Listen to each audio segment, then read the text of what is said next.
Hey everyone, it's CypherZen. This is my second video on KIGAEA Tactics. My first video, I released it about a couple weeks ago. It's almost 33 minutes long. It's pretty long. It covers all my progress since January 2nd.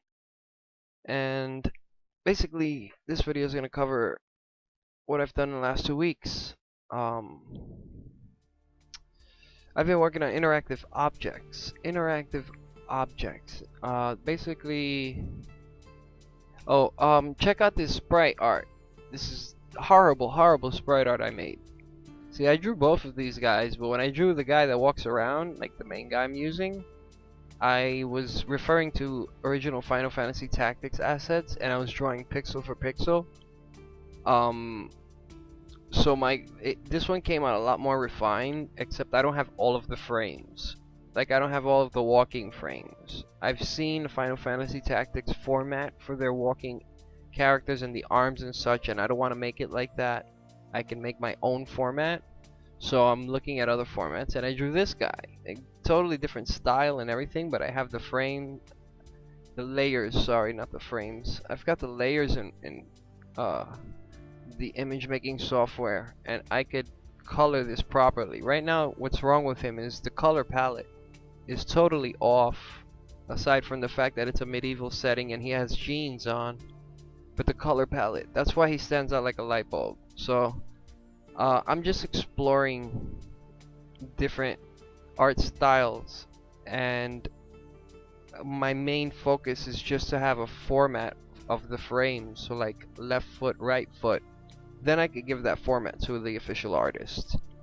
So for now, I'm just toying around. This is, disclaimer, this is placeholder art, and it's pretty, like, this is an old man. It's pretty crappy at that. Like, I drew both of them. I'm not the best artist. Some days I have good days, some days I have days like this. But he's functional, like, hey, welcome to the farm. NPC speech is pretty much done. The mechanics behind it. So I've made it like old school RPGs. See, next time you speak to him, it says, "Look, looks like it might rain this weekend." Basically, every message will change until like the last message in the list. So he has 3 messages. Say, "Hey, I was thinking, if you ever find seeds in your travels, I could plant them for you. I take a small fee, but you could keep the crops in the end." So I'm not sure if anyone plays Suikoden 2. These are old school classic jRPGs. Suikoden 2 is my favorite jRPG, right up there with like Final Fantasy Tactics. I can't say which one I like more, because the genre and the gameplay is quite different. But these are my favorite games, and I really want to do the seed collecting aspect that Suikoden had. I really enjoyed that gameplay.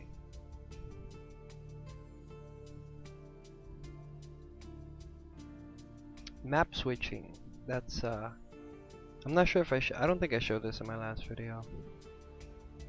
I could switch maps now, and like if I go in through the right tile, I'll exit through the right tile.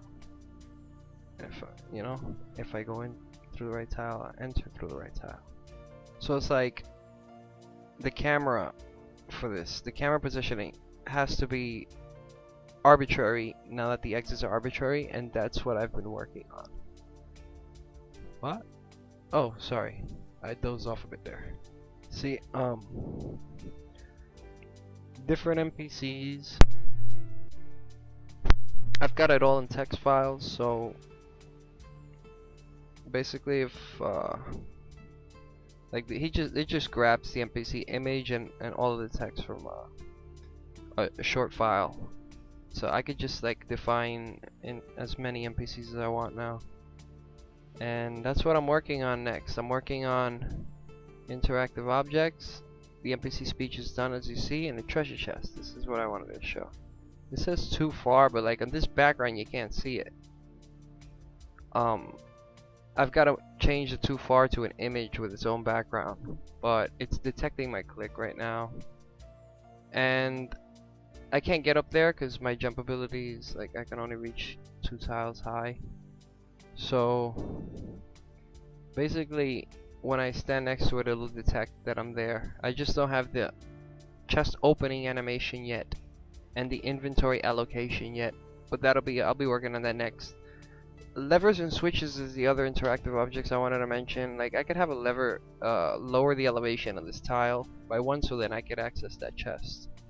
And I could use levers and switches for like dungeon events and such, like Wild Arms, the original Wild Arms RPG on PSX. I really want to get nice events for like dungeons, and the interactive objects are going to be a primary focus in making those events highly entertaining. So that's about it. That's about everything I wanted to cover in this video. If you want to follow my progress, I keep more technical details on the forums. You could check the description below. Lemma Soft Forums.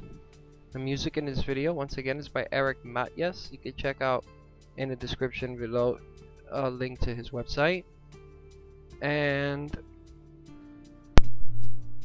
what else? I guess like and subscribe if you want. And I've also got my Twitter down there. You can follow me on Twitter. And you know, stay tuned. I'm gonna try to release a video every month or every 2 weeks or so. Whenever I have actual stuff to show visually that has changed, and it's not like bug fixes and optimization and such. But I will keep in touch. I will have more videos coming, and thanks for tuning in. Live long and prosper.